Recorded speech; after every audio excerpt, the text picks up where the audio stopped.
It's news time. Information is power. Be current. The news headline.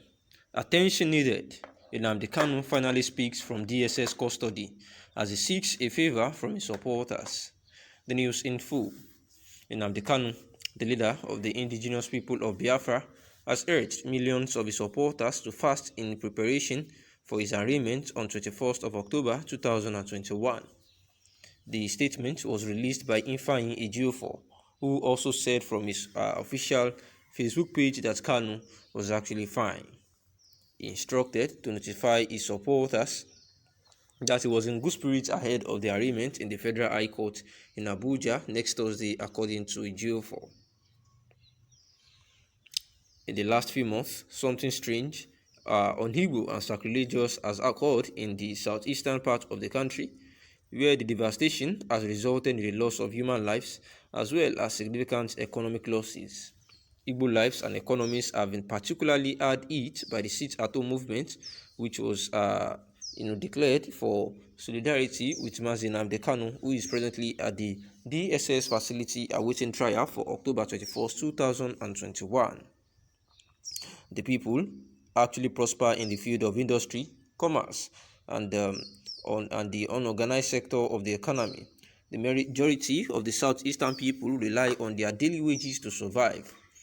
However, while they are free to use any legitimate and democratic means available to use in the pursuit of justice and equity, they must all work together to condemn and put an end to violence regardless of where it originates. It is an appeal to Indigbo, in particular in South Africa, to get involved in the orgy of violence in Igbo land and assist in the restoration of normalcy. It is expected that Igbo in the diaspora will lead the campaign against violent agitations and insecurity in our region. Threats to Igbo businesses, the peace, security, and stability of the Southeast and our very existence as Indigbo are threats to our very own existence as Indigbo. As the intellectual bank of Indigbo, with expensive exposure to liberal and progressive democratic ideals, as well as access to international resources, the Igbo in diaspora are well positioned to elevate the intellectual content of the Igbo struggle for justice and equity. These were words of Ike Ekweremadu. He also says that in the absence of violent agitation, how can we address the issue of exclusion, imbalances, the detention of so many Igbo sons and daughters in various correctional facilities across the country, the issues of the clampdown on unarmed protesters and challenge of extrajudicial killings in Igbo land in the most effective manner? Let me also assure you that the Southeast Caucus of the National Assembly is not resting on its laurels. Ekweremadu said of Kanu, "We are working quietly and steadily to address these issues, which includes finding a political solution to the Mazi Nnamdi Kanu situation. We appreciate your understanding. Previously, in the case of Chief Raf, who was Ruike in 2007, we had done something similar. In the case of Mazi Nnamdi Kanu, we did the same thing last year, and God willing, and with your help and prayers, we will be successful in our efforts to bring Nnamdi Kanu to justice once more to promote peace and stability in the southeastern region."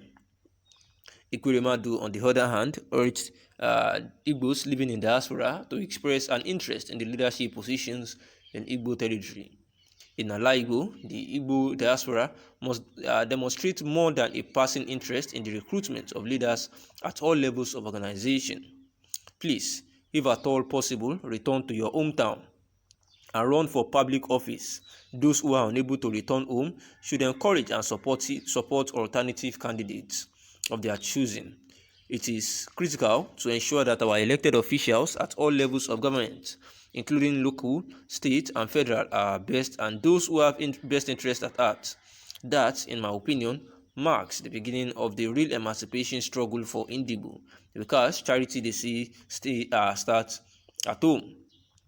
And these were the words of Ike Ekweremadu concerning the ongoing mayhem in the southeastern part of the country, and also the detention of Mazi Nnamdi Kanu, who is presently at the DSS facility of which it was said that the federal government is fully aware of the October 24, 2021, which was actually a day that Nnamdi Kanu will be tried again at the Court of Law in Abuja.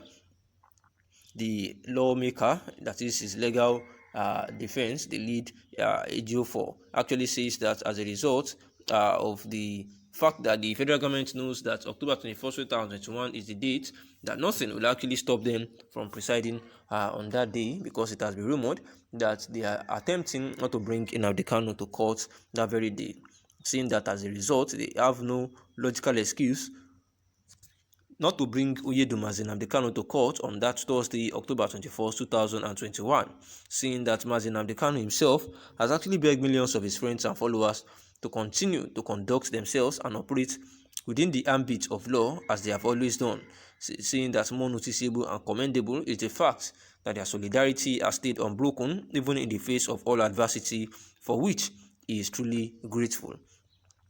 And therefore, the Ikurimad himself, which is actually a former deputy president of the Senate, actually called the Alaigbo themselves that they need, especially those ones living in diaspora, that is outside the country, that they need to start speaking against violent agitations, saying that the lawmaker actually opened up this virtual lecture, in South Africa, where he actually talked about this the Igbo in diaspora, a perspective which he delivered at the Igbo Heritage Lecture. During this lecture, he actually observed that a whole lot of worst things that could happen to Igbo at this time would be to their homeland to be turned into a battleground for another time in history, saying that it is imperative that the injustices and the marginalization that exist should be addressed, and in any case they must ensure that there is stability of Igbo land, because only in this way will the Igbo land, which they call Alaigo, be prosperous economically, while also eliciting local and international sympathy and support for their predicament.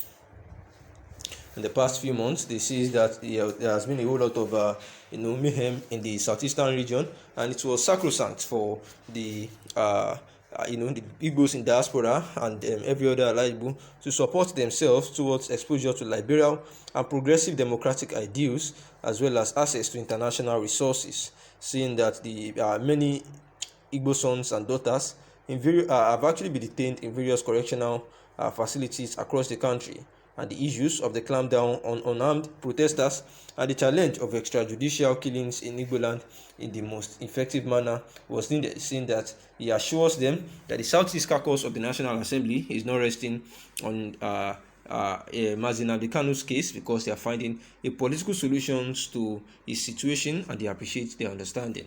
Thanks for listening. That is the news.